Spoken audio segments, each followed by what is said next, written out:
That was a good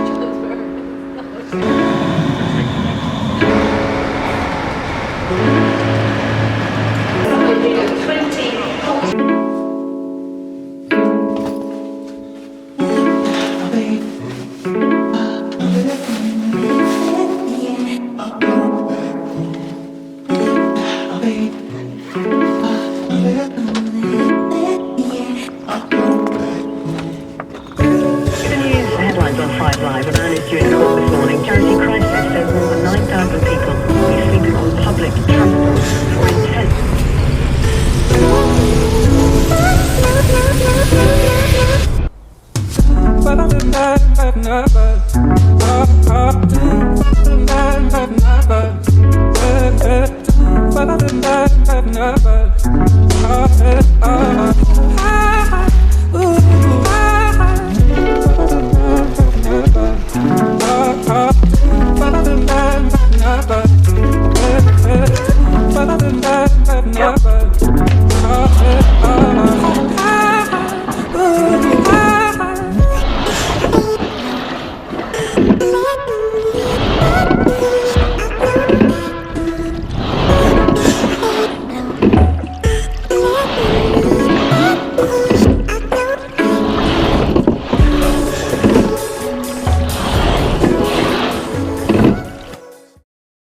Yeah, the second one was like 800. The third one I was like, oh, I've done a decent one. I can just relax, but still hit pretty hard. 3 off the machine record. First side is rolling.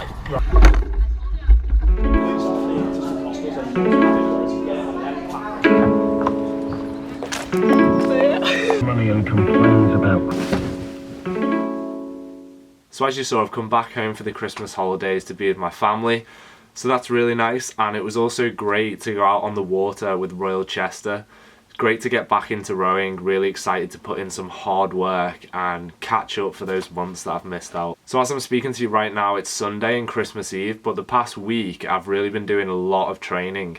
A lot of UT2 mileage on the ergo, so a lot of steady states trying to build up my base fitness. I posted a screenshot on my Instagram of this erg.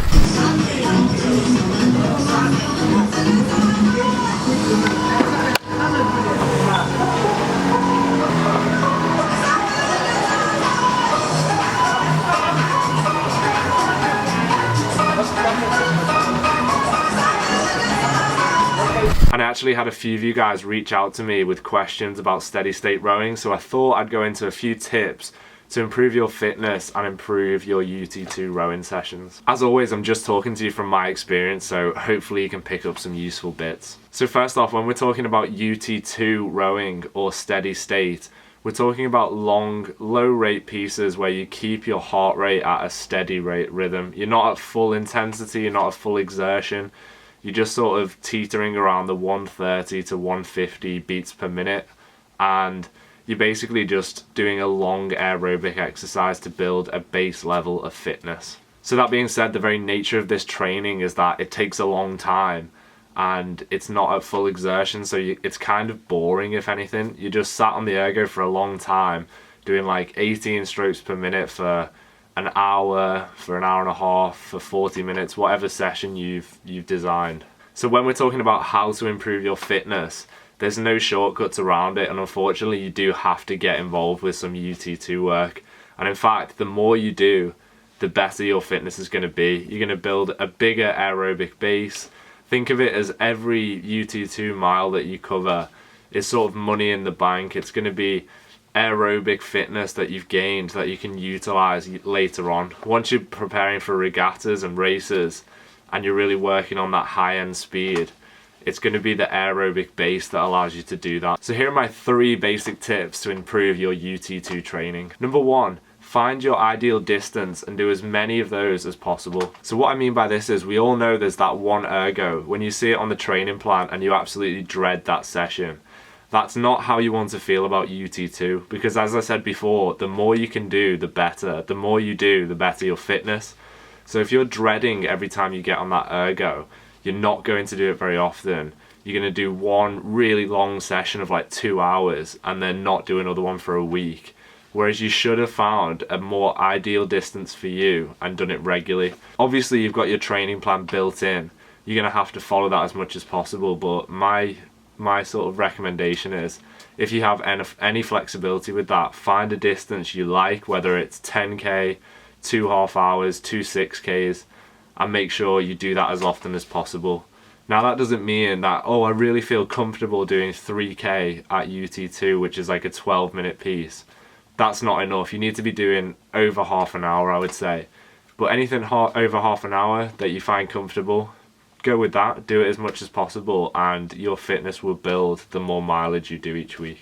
Number 2, mentally break up your UT2 pieces into manageable bites. So for example, when I did my 3 half-hour pieces on Tuesday, what I did was every half-hour piece, when I started it, I would just break it into 3 chunks. So I was thinking about that piece as 3 10-minute sections. You know, it's a mental trick to just try and help you divide up the workload, and it doesn't feel like such a long distance and a long time you're sat there.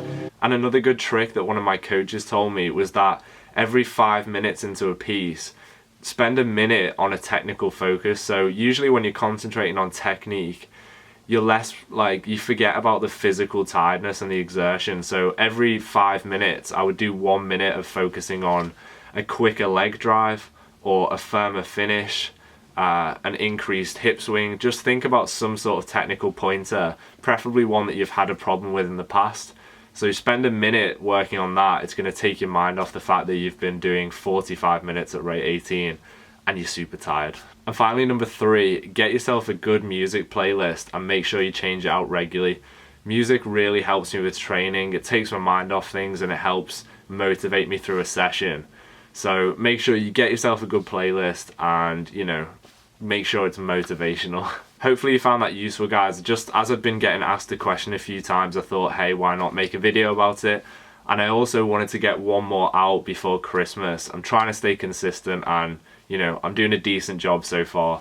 So I really hope you have a great Christmas. Make sure you enjoy yourself. Don't worry about calories. Don't worry about training. Just have a few days where you're happy being with your family and just enjoy it. That's what I intend to do. So I'll see you really soon with another video, and yeah, have a great Christmas.